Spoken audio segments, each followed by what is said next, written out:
We need you, we want you, and there's a place in our campaign for each of you. And I want to thank Bernie Sanders and his supporters for their tireless energy and their passion. We share a common goal, and together we'll defeat Donald Trump. We'll defeat him together. Mike Memley, I think I see what Joe Biden is doing, but just say it out loud for me. Well, what we've seen over the last few weeks with a number of the former candidates who've endorsed Joe Biden is just how good Joe Biden is at being gracious. He's very effective at managing these former candidates, praising their supporters, bringing them into the fold.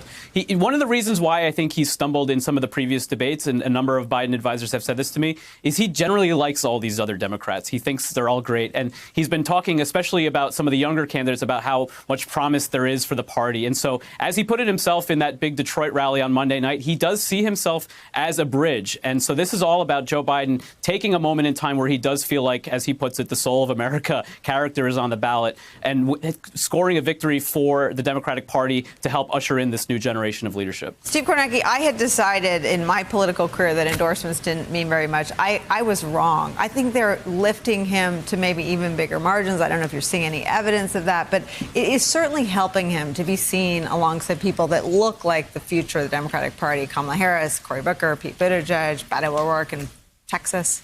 And I think there were just a lot of Democratic voters out there who were looking for direction for the last year, really. You had this massive field that was 24 candidates at one point. You saw, for briefly, they went with Buttigieg, then they're with Klobuchar, they're with Warren. You see these candidates kind of moving up and down. And it basically took, ironically, it was Sanders' best moment as a candidate, his landslide win in Nevada, that was his undoing, because that forced the rest of the party to sort of have a reckoning and say, are we okay with this as a party? Are we okay with nominating Bernie Sanders? And the answer was no from the majority of the party, or so far has been no from the majority of the party. And then it became, okay, well, if you want to stop that, you have to get behind somebody. And when you start getting all this drumbeat of endorsements, starting with Clyburn, all the other candidates, I think it gave direction to what it's turning out to be, I think, the majority of the party that did not want Sanders and found this vehicle. And African-American voters sent out the bat signal to the rest of the Obama coalition, it would appear, by embracing. I mean, this was not a Democratic establishment operation. They were sort of swerving between Buttigieg. They were trying to socialize the idea of Mike Bloomberg. This was African-American voters in South Carolina that delivered him that big win. Yes, and it was a bit of a Democratic establishment operation, I think. I mean, where else do you hear somebody thanking their opponents? And let's say an award show at the Oscars. You don't thank the other nominees until the statuette is in your hand. That was a victory speech.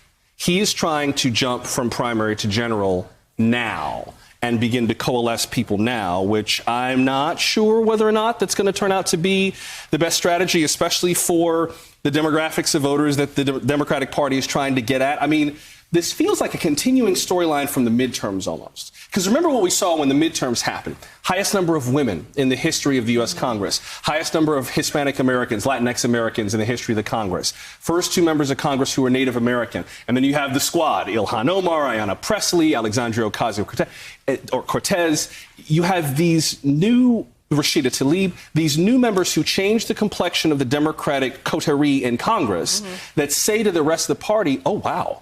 There's this evolution going on. There's black people and brown people and Native American people and gay people and young people. And wow, there's all these new choices. And now we are putting the hope of the Democratic Party behind an old white guy who's been there for 40 years. But the brown people and the black people and the women all voted for Joe Biden. But no, but they also voted for people who look like us. They voted with the knowledge that there's a Kamala Harris and there's a Cory Booker and there's an Andrew Yang and there's a Pete Buttigieg and there's all this diversity in the okay and old white guy.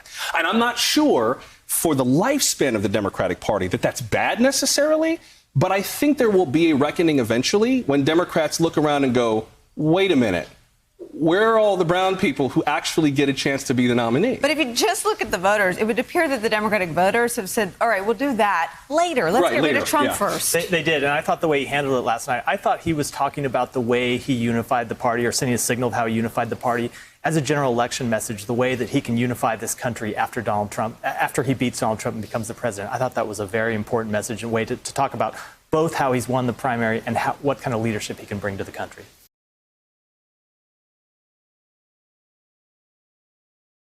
Hey, Hey there, I'm Chris Hayes from MSNBC. Thanks for watching MSNBC on YouTube. If you want to keep up to date with the videos we're putting out, you can click subscribe just below me or click over on this list to see lots of other great videos.